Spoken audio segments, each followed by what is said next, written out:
Hello, interwebs. This is Blogging411, and today we are talking about rebranding here on Blogging411. When is it time to rebrand yourself? When is it time to rebrand your blog? When is it time to go in and look at it with fresh eyes?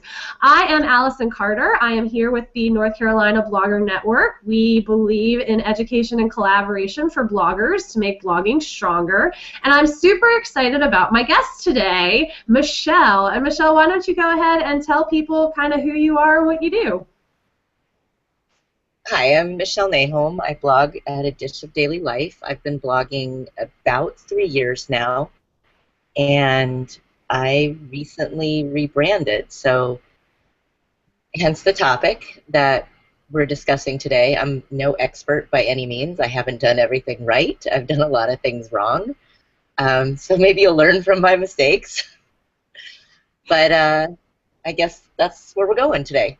I love it, and I actually think that learning from mistakes is one of the best ways to learn, and it's always nice when other people share their experiences so we don't have to repeat what they do. And don't let Michelle fool you guys. She is a blogging extraordinaire queen. She is very smart. I actually had the privilege of meeting her at a Sits Girls Bloggy Boot Camp. How long ago was that? Like two years? I was a very blogger then. Very new. Yes, and yeah, just kind of hit it off, and I've been following her blog and website, and she is very good at what she does, so I'm excited, and I've been trying to get her on Blogging411 forever because she has a lot of education to share, so I'm excited to do this. The first thing I want to kind of get into is the biggest question of all is, how do you know when it's time to rebrand? How do you know that it's time to take a fresh look at your site and maybe consider doing something different and rebranding yourself? It's kind of a scary thing to do. For me, I started to feel like I was boxed in. I started out thinking that I was going to write about family-friendly topics. I think a lot of us think that. Youth sports, product reviews, issues that families today face. But I don't have little kids. I have teenagers. And they were really uncomfortable with me talking about them too much on my blog. So I kind of had to dance around certain things. And the most controversial topics that I would say I ever got into had to do with youth sports. And I still get hits on those. It is a big topic for us as a busy family because I have 3 teenagers that do a ton of sports and they're very busy with it. But with them, broad general topics were okay, but they didn't want a lot of pictures, they didn't want to be mentioned too much. So I kind of thought, well, I really am enjoying this blogging thing. I do not want to quit. I can't put too much about them on the blog.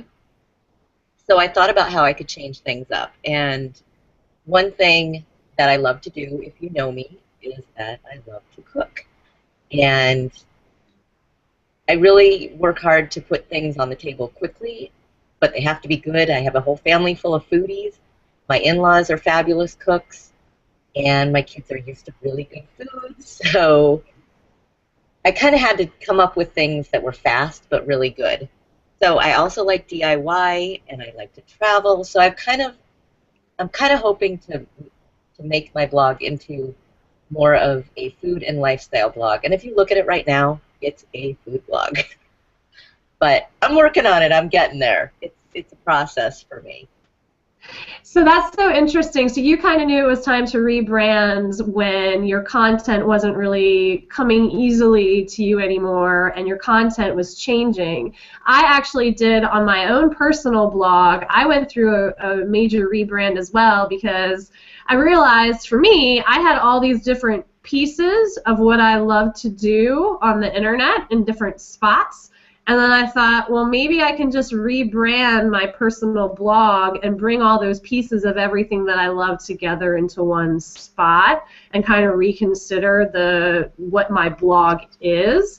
And that's kind of another reason I think that people can rebrand. You know, when your content isn't fitting, when your content's changing, when your like you said, when your family life and demands are changing as well, or you know, you're just trying to. Honestly, I was trying to make my life easier, and that's why I rebranded. Oh, that makes sense. I actually just added a creative team, which you're going to see coming up, because all the pieces that I wanted to have on my blog are now going to start filtering in through my creative team. Things like DIY, more blog tips. I like to write blogging tips too. I don't get to it enough. And so now I'm going to be adding that, organization, and I am adding a couple of people that are going to add recipes as well, but one specializes in drinks. You probably hardly ever see me do a drink recipe on the blog, so it's perfect. And the other one is busy mom recipes like me. So, you know, I'm starting to add some other aspects on my blog that will hopefully free up some time for me to do some of the other things that I wanted to add more myself. Yeah, and that's so interesting too, because I think one of the things that you're pointing out and really calling to attention is that you still have to blog from your passion. And if your content isn't what your passion is anymore, then maybe it's time to reconsider what your blog is and what your brand is, because you have to keep it coming from a sense of passion and what you really love to do and what you really love to share. Very true.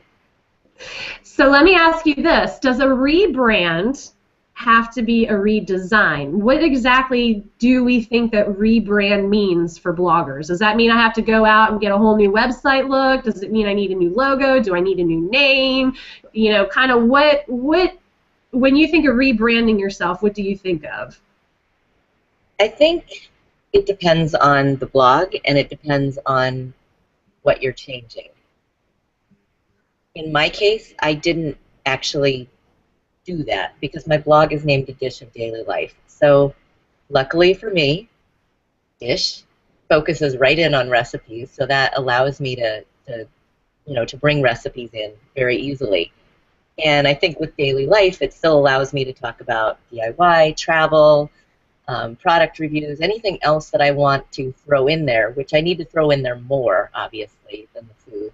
Not than the food, but in addition to the food. It shouldn't be all food and then every once a month put a travel post in. But I don't think it necessarily has to mean that, but I am going to transition away from my cutesy mom logo.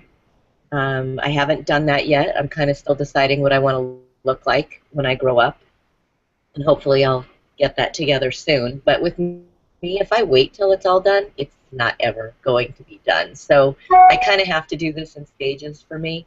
And also, I think that designing a new logo is kind of the glamorous part, but it's not necessarily the most important part, if that makes sense. Yeah, absolutely. I agree. I think that you know, there are two different ways you can kind of go about rebranding, and it can either be like the all at once, I'm unveiling this brand new life and this brand new look, or it can just kind of be a gradual transition. And I'm very much with you. Like, if it's going to be a huge unveil where everything has to be perfect and all together and ready to go, then I'm probably not ever going to get there, right? Like, it's never going to be perfect, but there's a way to start tweaking your content and start reworking your editorial calendar and kind of starting to change things. And for me, like when I did my rebrand, the name of the URL and the name of the website actually had mom in it, and I realized that that was somewhat limiting to me. And again, like, I do speak about parenting issues a lot and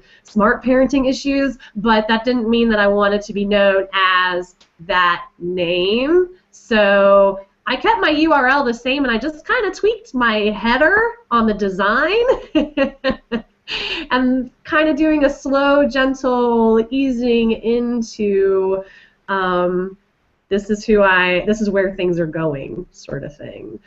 So it doesn't have to be, I agree with you, I don't think it has to be a huge investment in time, and I don't think it has to be a huge, big unveil. But how do you retain your readers? Like, how do you make sure you're not scaring them off or losing them, I guess? How do you keep your community going when you're changing kind of what you are and what your goals are? One thing you could do, which I did not, is ask your readers and tell them what you're thinking about doing and see what their response is. Of course, I didn't do that, so that's one thing that I probably did wrong, but it is what it is. You know, I definitely lost some followers, but I tried beforehand to to build a community. I tried very hard to build a community before I made that switch. And I actually have quite a few really good blog friends that, even though they don't visit me every day anymore, they're still present on my blog. They still stop by. And a lot of them were not in the same niche as me anyway. You know, they were fitness bloggers, or they were, you know, mom bloggers, lifestyle bloggers. So, you know, they're still around, which is nice. They do still comment. And I think the best way to, I think having a community is the most important thing to begin with, because even if you are switching your niche, they're still going to be there for you.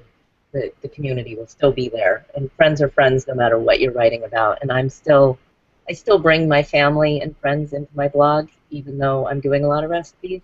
I still tell a little personal story alongside most of my recipes. But I do think it's probably smart to talk to your readers first and tell them what you want to do. Yeah, I like that advice. I didn't do that either. But, you know, if you really want to rebrand the right way, you're right. You probably do want to pull the readers and see what they're enjoying and see what means the most to them. I think that one of the things that you said that's really important, though, is it's still you. At the end of the day, your content and what you're writing and what you're preparing and the stories you're telling is still you. And the people who love you for you are probably going to stick around anyway. I do think that if you're completely switching, right? So say I had a wedding blog where, like, I talked about wedding dresses and wedding style, and that's what I talked about. And then all of a sudden I decide that I don't want to talk about wedding styles anymore. I want to talk about, like, the best places to go on vacation with my kids. Like, you can't just take that blog, right, and morph it. Like, that is a completely different community and a completely different audience. And that's probably a new project, I would think. But if you're kind of like a generalist anyhow, and you're just modifying what you spend more time on, which I think a lot of bloggers are, I don't think that it's going too far outside of your realm. Most of us don't, when we talk on our personal blog site. Would you agree? Oh, definitely. If you're going from, you know, talking about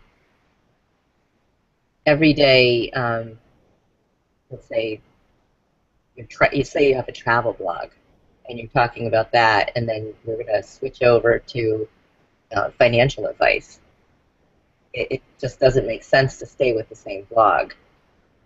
You may still retain some of those readers because of what you said. You know, your friends are your friends, but there are reasons to make a complete switch, and there's reasons not to make a complete switch. And I think for both you and I, it's very easy not to make the complete switch.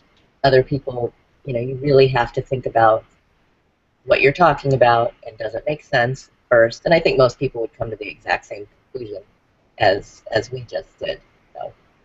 Yeah, definitely. And I think that, like anything in blogging, you really have to be speaking to your community, and you have to know kind of what you're talking about and what you're sharing and why you're sharing it. And if you're going through a rebrand and you're consciously going through a rebrand, right? I think one of the biggest mistakes bloggers make is they start to change who they are on their blog without even really being aware of it. Either because they're just not tracking an editorial calendar, or they're just not conscious of how much they're changing. And growth is fine. Change is fine. The topics that we as human beings pursue individually over the years, it changes for everybody. That's life, right? But I think being conscious of where you're going, and then understanding that your community is going to develop to fit where you are. And if you lose people, that's okay.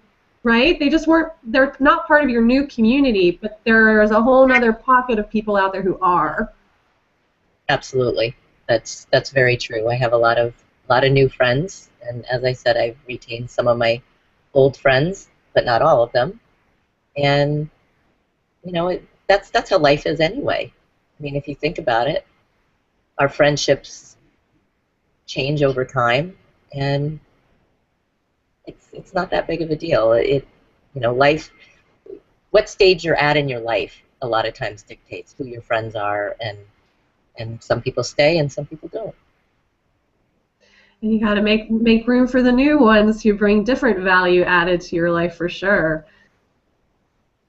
I think that one of the things that we have talked about on the Blogging411 show in the past is that sometimes we get lost in chasing stats and chasing numbers, and we worry much more about how many likes do I have. And I think that when you're rebranding, you have to kind of put blinders onto that and instead focus on cleaning up your content, making sure that your website reflects what your new brand is, what the new face of yourself is, and starting to engage that community around your new content and your new brand. One of the things that I did want to ask you is related to this and to likes and to stats and to numbers is how do you minimize the impact, or don't you, in your social media handles? So for example, say that what I ended up having to do was I'm working on actually changing all of my social media handles to match my new brand name. So it's still me, it's still the same, relatively the same content, but remember how I had said that my brand name didn't really work anymore, and so I'm trying to change my social media to match where I am in my life and with my blogging and with my writing. What is your recommendations for how that works?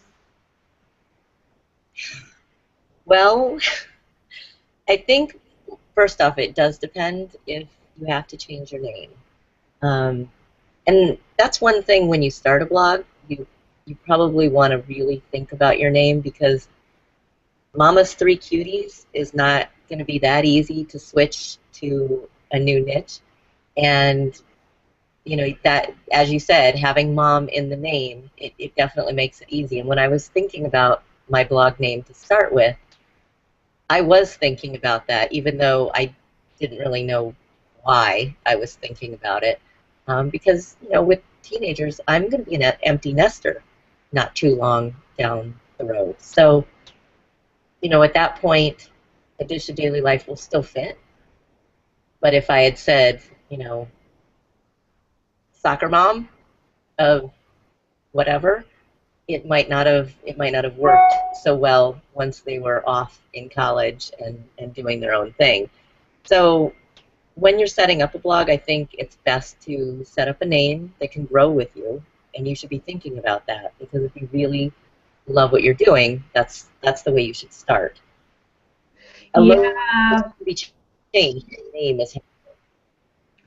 Yeah, so I'm one of those people who did not think through my original blog name. It was like 11 o'clock at night, and a site that I had been a contributor to was about to go down, and I wanted to get all my content and move it to the internet somewhere, so I still had everything that I had written for them, and I picked a terrible name. And you're right, like it just boxed me in, and now here I am like 2 years later trying to change it. So that's great advice, fabulous advice for everybody. You know, one of the things that I often think about with a brand is that we so often think about, and one of the things that I've been having to figure out for myself is, can I be my brand? Like, can I be my name? And is that okay to rebrand from X, Y, Z blog name to my name? And that's kind of what I'm doing, and that is a really interesting transition when it comes to rebranding, right? And I think that there's been a trend out there on the internet and with blogs, and I don't know if you've seen it too, Michelle, to have people who are actually just kind of like their URL is their name, and that's their brand, and they're still blogging from there. Do you think that there's any value to that, or do you think that that's different for people, or what are your thoughts? I have seen it, and I do think it's a good idea, and I actually have thought about taking that, and not that I would change my URL, but I might also set it up so I own that, and then it also directs to the same place. I mean, with names, I'm assuming you're talking about social media handles as well, not just the blog. I mean, with Twitter, it's easy enough to change your name on there. You just have to get re-verified if you're verified. And you keep all your followers, right, when you change your handle? You do. Facebook, it's a little harder. I think if you have less than 200, you can change it. And if you have more than 200, you have to apply for a name change, and I think you can only do it once. So that might be a little harder if, let's say, you started out with one name and then you switch to another name, and then let's say now you want to just use your name, your personal name. I don't think you can do it. I think you'd have to start over for that third one with Facebook. And G+, it's really easy because I just set up a blog page. I've always had it under my personal name, and I just set up a blog page for myself. Pinterest, I think, is really easy too. You just edit, and I think Instagram you just edit too, but I might be wrong about that. I think I changed my Instagram one, and it is just a really easy edit. I think the thing to keep in mind, though, which then I had to go back and switch, like anywhere that you're linking to your social media handles, that URL has now changed. There's no redirect when it comes to the social media handles. You actually have to go back and change all your URLs. And then the other thing, too, is if somebody has been really used to tagging you on your old social media handle, it's going to take a little while for them to get into the habit of getting your new social media handle tagged, because, again, it's not going to redirect. That old social media handle is just gone, basically. Yeah, that's not something I actually have thought about, how you have to go back and do it. I have my social media handles are set up either as Dish of Daily Life or my actual name. On Instagram, I'm my actual name. On Facebook, I'm a Dish of Daily Life. On Twitter, I'm Dish of Daily Life. So I'm kind of a little bit all over the place. G+, I have my personal name and I have the Dish of Daily Life. So. But it's working. It seems to be working. I don't think I'm going to change anything right now because people know me like that. And G+, I did that for a reason, because it seems like they're focusing more on the blog page versus the personal page. So I felt like I had to do it there. But I have both. People are using both. It doesn't bother me. Yeah, that's really interesting. I haven't done a G+ blog page for my personal blog yet, so that's really interesting to hear you say that. And I think that when it comes to social media, people are pretty confused when I first changed my handles, right? It was like, who's this person and why are they showing up on my feed? And I didn't know I was following them. But eventually they kind of come around. And again, that just kind of gets back to the whole, you're kind of rebuilding and reformulating your community, so just allow people time. Do you think that there's any benefit to doing like a big announcement like, hey, I've rebranded, here I am, or would you just kind of let it go? I do think there's a great benefit to it. Will I actually do it? I don't know. I have yet to use my newsletter to my benefit. I haven't done it. I'm collecting names, and I haven't really sent out a newsletter yet, which is horrible, and you should definitely not follow my example on that. I think it's great when I get those newsletter blasts saying I've rebranded. I always open them. I'm excited. So maybe I'll get my act together and I will actually do it once I have a new logo. I don't think there's any point for me in doing it. I've been food blogging for a year now, so everybody that used to follow me, that still does, knows that I have changed my niche. So I think maybe when I have a new logo, it might be time to do a big email blast and say, this is it, look, I've officially changed. But I like that too, because you can kind of ask your community then to get involved, to kind of say, and I haven't done that either, but I like the idea of sending out an email blast and saying like, hey, I've changed, this is what I'm talking about now, I want to know what you want to hear about in this topic, and give them an opportunity to kind of get involved and feel, again, re-energized as part of your community too. So I like that idea. That's a good idea. I'm going to make a note of that, so I'll do that for myself too. Probably be 6 months before I do it. Hey, but it's on my to-do list now, so I'm golden. We talked about to-do lists in our time management blogging 411 episode, so people should go watch that because I'm all about the to-do list. And I guess one of the biggest takeaways from all of this is for bloggers to understand that a rebrand does not have to be a big redesign, and you can also redesign without rebranding. I think that so many times we lock those two things together in our minds, and I think that we can kind of separate those, right? Yeah. Absolutely.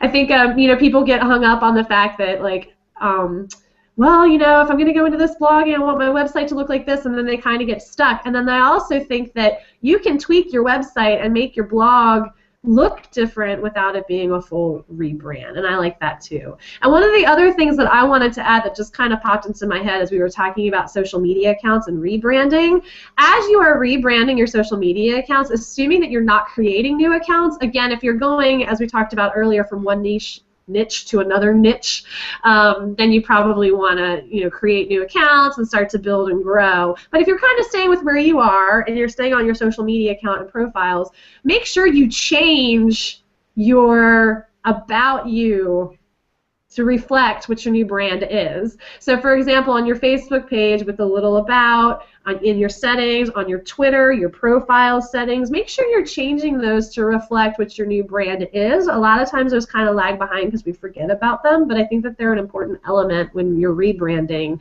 to kind of let people know what you're talking about right now. That's an awesome point, and I think I have done it, but I may not have done it on all of them, so now I'm going to go back and take a look and see what I have and haven't done. The other thing that I just thought about when you mentioned that is when you do decide to rebrand and do go into a new niche, you're going to want to build a community there too.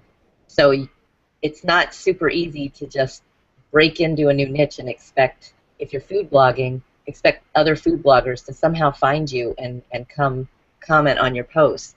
So you may want to start out slowly by dabbling. What I did in my case is I started commenting on other food bloggers. I added a few recipes. I got involved with a food blog link party. I mean, some people ignored me and other people visited me, but I mean that's how blogging is anyway.